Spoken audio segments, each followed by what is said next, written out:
Cricketer Nazmul Hossain শান্ত রনহাট ঈদগাহ ময়দানে তিনি নামাজ আদায় করেছেন। আমরা আসলে তাকে পরিচয় করিয়ে দেওয়ার তেমন কিছু নেই।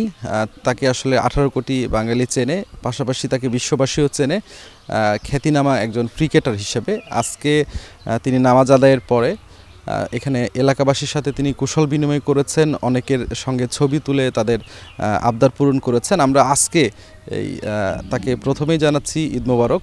আপনার আজকে আসলে ঈদে কি পরিকল্পনা আছে পরিবারকে সময় দেওয়ার পাশাপাশি? না, প্রথমে সবাইকে ঈদ মোবারক।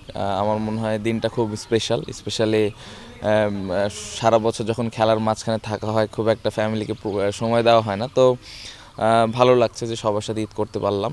সবথেকে ইম্পর্টেন্ট যে এলাকার মানুষের সাথে একসাথে ঈদ করা, ঈদের নামাজ আদায় করা, এটা অন্যরকম একটা ভালো লাগে কাজ করে, যেটা নর্মালি ছোটোবেলায় যাদের সাথে বড় হয়ে ওঠা তাদের সাথে অনেক দিন পরে দেখা হয়। সো এটা একটা অন্যরকম ভালো লাগার বিষয়, এবং ফ্যামিলির পাশাপাশি আসলে সময়টা তাদের সাথেই কাটবে। ঈদের এই সারা দিনে আসলে পরিবারকে তো সময় দিবেন, আর অন্য কোনো পরিকল্পনা আছে কিনা? বন্ধুদের সাথে আড্ডা দেওয়া বা অন্য কোনো পরিকল্পনা? না, অবশ্যই এই জিনিসগুলো তো থাকে, তো বাট সবার আগে ফ্যামিলিকে একটু সময় দেওয়া, আমি যেটা একটু আগে বললাম যে এলাকার মানুষদের সাথে একটু সময় কাটানো, এবং পাশাপাশি ফ্রেন্ডসরা তো আছে। সো ওভারঅল সবাইকেই একটু একটু করে সময় দেওয়ার পরিকল্পনা আছে। বিশেষ কোনো জায়গায় ঘুরতে যাওয়ার কোনো পরিকল্পনা আছে কিনা? না, এরকম নেই। পুরো রাজশাহী শহরই পছন্দের, স্পেশালি এই গ্রামটা খুব পছন্দের। আমি এই জায়গায় বড় হয়েছি। সো এই গ্রামে সময় কাটাতে বেশি ভালো লাগে। সো আলাদা কোনো প্ল্যান নেই, চেষ্টা করব যে আজকে যতটুকু সময় গ্রামে থাকতে পারি।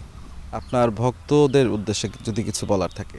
না, প্রথমে সবাইকে ঈদের অনেক অনেক শুভেচ্ছা। দিনটা সবার অনেক ভালো কাটুক, আনন্দে কাটুক, পরিবারের সাথে সকলের সাথে একসাথে মিলেমিশে যেন ঈদটা কাটে, এটাই আশা থাকবে। এবং পাশাপাশি আজকের দিনটা অনেক ইম্পর্টেন্ট, অনেক আনন্দের। পাশাপাশি আমরা যেন একটু সবাই সেফলি মুভ করি, যে আত্মীয় স্বজনের বাসায় যাব আমরা সবাই যেন একটু সেফলি চলাফেরা করি, এবং সবার সাথে যেন ঈদটা উদযাপন করি।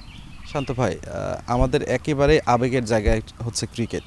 আপনারা যখন একটা 4-6 মারেন, তখন আমরা যেমন উজ্জীবিত হই, অনুপ্রাণিত হই, আমরা অনেক খুশি হই। অনেক ক্ষেত্রে দেখা যাচ্ছে দলের জন্য যখন বড় অবদান করতে পারেন না, তখন আমরা খুব ব্যথিত হই। আগামীতে আরও আমরা চাই যেন আপনারা ভালো ক্রিকেট খেলেন এবং বাংলাদেশ দলকে আরও বিশ্বের কাতারে আরও অনেক উঁচুতে নিয়ে আসেন। সেই জন্য আসলে আপনাদের কোনো পরিকল্পনা থাকবে কিনা বিশেষভাবে? না, অবশ্যই আমার মনে হয় আমাদের দেশের সবাই খুব সাপোর্ট করেন ক্রিকেটারদের, আমাদের টিমকে, আমাদের দলকে অনেক সাপোর্ট করেন। সো আমাদেরও চেষ্টা থাকে সবসময় যে আমরা কীভাবে দর্শকদেরকে ভালো খেলা উপহার দিতে পারি, এবং আমার মনে হয় যে প্লেয়ার অনেক চেষ্টা করছেন, এবং সামনের দিকে আমাদের দর্শকরা ভালো ভালো ম্যাচ আমাদের কাছ থেকে উপহার পাবেন। ধন্যবাদ শান্ত আপনাকে।